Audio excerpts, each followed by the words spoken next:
আমাদের কোরবানিটা বড় হবে, বেস্ট কোরবানি হবে, সবার থেকে সেরা কোরবানি হবে। আমার কোরবানি এত বড় হবে, দিক বিদিক থেকে লোক আমার গরুটাকে দেখতে আসবে, আমার কোরবানিটাকে। আল্লাহ এটা চান না। আল্লাহ তাআলা বলছেন, কুল ইন্না সলাতি ওয়া নুসুকি ওয়া মাহিয়ায়া ওয়া মামাতি লিল্লাহি রাব্বিল আলামিন।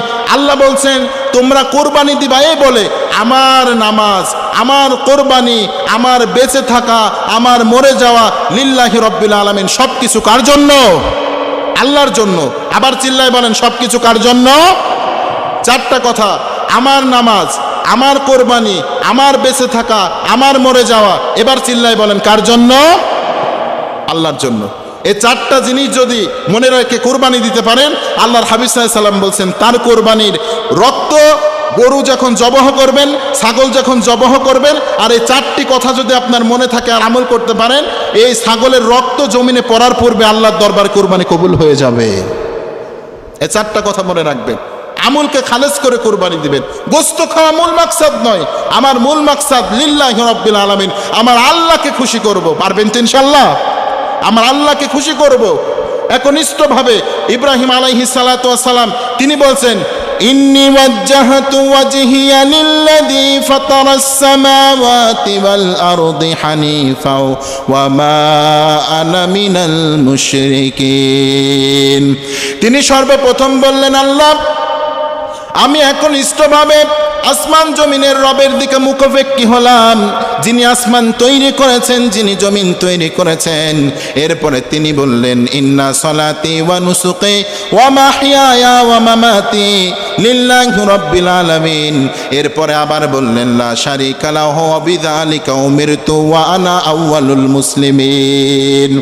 আল্লাহকে বললেন, আল্লাহ আপনার কোনো শরীক নাই, আমি একাই মুসলিমদের পক্ষ থেকে আমি কুরবানিকে আপনার সামনে প্রেজেন্ট করলাম। এরপরে তিনি বললেন বিসমিল্লাহি আল্লাহু আকবার। এরপরে তিনি জবহ শুরু করলেন। জবহটা কবুল করে নিয়েছিল ওই দিনে কে?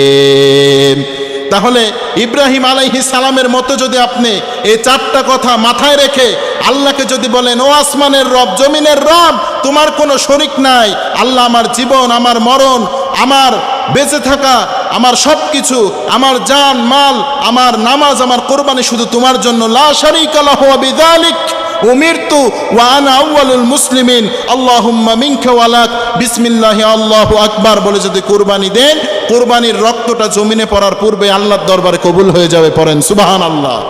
সেই সমপরিমাণ পশু জান্নাতের মধ্যে আপনার জন্য রেখে দেবে কে? এরপরে এটা যে তাকবীরে তাশরিফ বলি না আমরা, আল্লাহু আকবার, আল্লাহু আকবার, লা ইলাহা ইল্লাল্লাহু আল্লাহু আকবার, আল্লাহু আকবার ওয়ালিল্লাহিল হামদ। এই কথাটা হাদিসটা আপনি শুনেছেন নাকি জানি না। এই কথাটা কার থেকে এসেছে জানেন? ফেরেশতার থেকে এসেছে। এরপরে ইব্রাহিম আলাইহিস সালামের থেকে এসেছে। এই কথাটা ইসমাইল আলাইহিস সালামের থেকে এসেছে।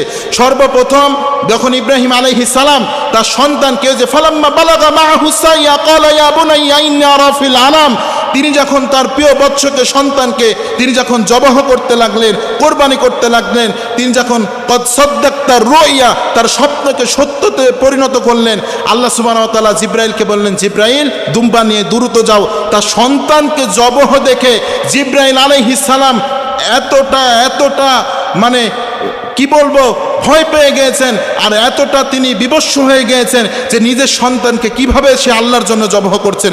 তিনি সঙ্গে সঙ্গে পড়ছেন, আল্লাহু আকবার, আল্লাহু আকবার, আল্লাহ তুমি সব থেকে বড়, আল্লাহ তুমি সব থেকে বড়। এই কথা শোনার পর ইব্রাহিম আলাইহিস সালাম সামনের দিকে তাকিয়ে দেখছেন জিব্রাইল দুম্বা নিয়ে হাজির। পড়েন সুবহানাল্লাহ। জিব্রাইলকে দেখে এবার ইব্রাহিম আলাইহিস সালাম বলছেন, লা ইলাহা ইল্লাল্লাহু আল্লাহু আকবার, আল্লাহ, আল্লাহ তোমার কোনো শরীক নেই, আল্লাহ তুমি হলে বড়। পড়েন সুবহানাল্লাহ।